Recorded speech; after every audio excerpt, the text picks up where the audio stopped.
اعوذ باللہ من الشیطان الرجیم بسم اللہ الرحمن الرحیم فَإِذَا قَضَيْتُم مَّنَاسِكَكُمْ فَاذْكُرُوا اللَّهَ كَذِكْرِكُمْ آبَاءَكُمْ أَوْ أَشَدَّ ذِكْرًا فَمِنَ النَّاسِ مَن يَقُولُ رَبَّنَا آتِنَا فِي الدُّنْيَا وَمَا لَهُ فِي الْآخِرَةِ مِنْ خَلَاقٍ وَمِنْهُم مَّن يَقُولُ رَبَّنَا آتِنَا فِي الدُّنْيَا حَسَنَةً وَفِي الْآخِرَةِ حَسَنَةً وَقِنَا عَذَابَ النَّارِ أُولَٰئِكَ لَهُمْ نَصِيبٌ مِّمَّا كَسَبُوا وَاللَّهُ سَرِيعُ الْحِسَابِ وَاذْكُرُوا اللَّهَ فِي أَيَّامٍ مَّعْدُودَاتٍ فَمَن تَعَجَّلَ فِي يَوْمَيْنِ فَلَا إِثْمَ عَلَيْهِ وَمَن تَأَخَّرَ فَلَا إِثْمَ عَلَيْهِ لِمَنِ اتَّقَىٰ وَاتَّقُوا اللَّهَ وَاعْلَمُوا أَنَّكُمْ إِلَيْهِ تُحْشَرُونَ۔ اور جب تم افعال حج کر چکو تو اللہ کا ذکر کرو جس طرح تم اپنے آباء و اجداد کو یاد کرتے ہو، بلکہ اس سے کہیں زیادہ اللہ کا ذکر کرو۔ اور کچھ لوگ ایسے ہیں جو کہتے ہیں کہ ہمارے رب ہمیں دنیا میں عطا فرما اور ہمیں دنیا کے اندر ہی وَمَا لَهُ فِي الْآخِرَةِ مِنْ خَلَاقٍ، اور وہ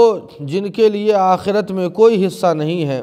وَمِنْهُم مَّن يَقُولُ رَبَّنَا آتِنَا، اور کچھ لوگ ایسے ہیں جو کہتے ہیں کہ اے ہمارے رب ہمیں دنیا کے اندر بھلائی عطا فرما اور آخرت کے اندر بھلائی عطا فرما اور ہمیں عذاب جہنم کے عذاب سے ہماری حفاظت فرما۔ یہ وہ لوگ ہیں کہ جن کے لیے ان کی کمائی کا حصہ ہے، اللہ تعالیٰ بہت جلد حساب لینے والے ہیں، اور تم چند دنوں کے اندر اللہ کو یاد کرو، لہٰذا جو ان 2 دنوں کے اندر جلدی کرے گا اس کے اوپر کوئی گناہ نہیں، اور جو تاخیر کرے گا اس پر بھی کوئی گناہ نہیں۔ اللہ سے ڈرو اور جان لو کہ بے شک تمہیں اللہ کے پاس حاضر ہونا ہے۔ ناظرین کرام، حج کے تعلق سے بیان چل رہا ہے۔ اللہ تعالیٰ نے ان آیات کے اندر یہ ارشاد فرمایا ہے کہ جب تم حج کے افعال سے فارغ ہو جاؤ، یعنی چونکہ 10 ذی الحجہ کو عموماً چاہے وہ طواف کعبہ ہو یا اس کے علاوہ سعی بین الصفا والمروہ ہو یا پھر اس کے علاوہ حلق یا قصر ہو یا اس کے علاوہ قربانی ہو، یہ سارے کے سارے جو اعمال اور افعال ہیں حج کے، یہ سارے پورے ہو جاتے ہیں۔ اس کے علاوہ کچھ کام باقی رہ جاتے ہیں، لیکن اکثر و بیشتر کام ہو جاتے ہیں افعال حج، اور ایک حاجی حلال ہو جاتا ہے۔ تو اللہ فرماتے ہیں کہ جب حج کے اکثر و بیشتر اعمال اور افعال کر چکو تو اللہ کو یاد کرو، یعنی 10 ذی الحجہ کو حج پورا ہو گیا، اب اس کے بعد 3 دن حجاج کرام جو ہے وہ منی کے اندر قیام کرتے ہیں۔ حجاج کرام منی کے اندر وہ 3 دن 11، 12 اور 13، ان 3 دنوں کے اندر اللہ تعالیٰ نے ذکر کرنے کا حکم دیا، اور ذکر کرنے کی شکل اور صورت یہ ہے کہ وہاں رہے، وہاں اجتماعی اگر کوئی شکل بن جائے ذکر کی تو وہ کرے، یا یہ کہ رمی جمار یعنی شیطان کو کنکری مارنا یہ بھی ایک ذکر اور عبادت کے اندر ہے، یا نماز کا اہتمام وغیرہ۔ چونکہ زمانے جاہلیت کے اندر لوگ ان 3 دنوں کے اندر میلے اور بازار لگواتے، اور وہاں ایک مشاعرہ ہوتا، عربی کا مشاعرہ، اور ہر انسان اسٹیج پر جو ہے اپنے پروجوں، اپنے پرکھوں، اپنے آباء و اجداد کی بڑائی بیان کرتا۔ تو اللہ تعالیٰ نے منع کیا کہ اگر بڑائی بیان کرنی ہو تو میری بڑائی بیان کرو، بلکہ ان مشرکین اور کفار مکہ سے زیادہ میری بڑائی بیان کرو۔ اللہ تعالیٰ نے آگے 2 قسم کے لوگوں کا تذکرہ کیا۔ جو لوگ وہاں یعنی قیام منی کرتے ہیں، منی میں قیام کرتے ہیں اور ذکر کرتے ہیں، 2 طرح کے لوگوں کا اللہ نے ذکر کیا۔ ایک طبقہ تو وہ ہے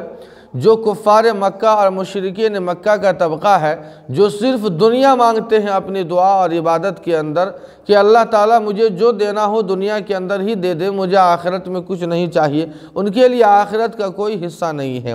اور دوسرا طبقہ وہ ایمان والوں کا اور مومنین کا ہے، مسلمانوں کا ہے، جو دنیا کی بھلائی بھی مانگتے ہیں اور آخرت کی بھی بھلائی مانگتے ہیں اور جہنم سے چھٹکارا بھی مسلمان مانگتے ہیں۔ یہ اللہ تعالیٰ نے مسلمانوں کے وصف بیان فرمایا ہے کہ دنیا اور آخرت دونوں کی بھلائی مانگتے ہیں۔ معلوم یہ ہوا کہ اگر کوئی شخص اللہ سے دنیا مانگے، حلال رزق مانگے، حلال تجارت اور حلال بزنس مانگے، تو یہ مانگنا دنیا یہ کوئی غلط نہیں ہے، بلکہ یہ بھی ذکر کے اندر اور عبادت کے اندر شامل ہے۔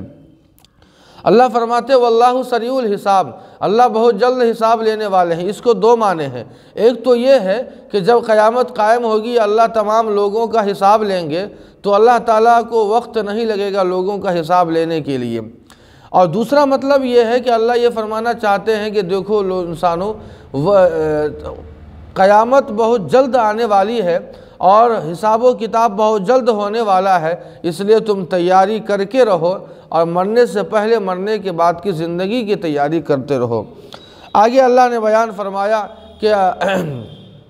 وَاذْكُرُوا اللَّهَ فِي أَيَّامٍ مَّعْدُودَاتٍ، کہ چند دنوں کے اندر اللہ کو یاد کرو، کہ ذکر کرو۔ وہی 3 دن جو 11، 12 اور 13 ہے، یہی 3 دن مراد ہے کہ جہاں اللہ کو یاد کرنے کا حکم ہے۔ اللہ فرماتے ہیں کہ اگر کوئی ایک دن کم کرے یا پورا کرے، یعنی اگر 12 ہی کو کوئی آ جائے 2 دن رہے، یا یہ کہ پورا 3 کا 3 دن جو ہے وہاں رہے، تو اللہ فرماتے ہیں کہ کوئی کم کرے یا زیادہ کرے کوئی گناہ نہیں ہے، لیکن کم اور زیادہ کرنے میں اس کا منشا یہ جو ہے، اس کا منشا اللہ کی رضا ہو، اللہ کا خوف اور ڈر ہو، تب تو کوئی دقت نہیں ہے، کوئی دنیاوی مقصد نہ ہو۔ آگے اللہ فرماتے ہیں کہ اللہ سے ڈرو اور جان لو کہ بہت جلد تمہیں اللہ کے پاس جمع ہونا ہے۔ جس طرح ایک مینا ایک ایسی جگہ ہے کہ جہاں پر سارے حجاج کرام وہاں جمع ہوتے ہیں اور وہاں پر ذکر و اذکار کا ماحول بنتا ہے، اسی طرح قیامت کا میدان ہوگا جہاں سارے لوگ جمع ہوں گے، اولین و آخرین کا اجتماع ہوگا۔ اسی لیے اللہ تعالیٰ نے آخر بیان فرمایا کہ ایک دن تمہیں اللہ کے سامنے حاضر ہونا ہے، اس لیے تم اس سے پہلے اللہ کا ذکر، اللہ کی عبادت یا اللہ کے احکام کے مطابق زندگی گزارتے رہو، تاکہ مرنے کے بعد کی زندگی تمہارے لیے آسان ہو جائے۔ اللہ پاک عمل کی توفیق عطا فرمائے۔ وما علینا الا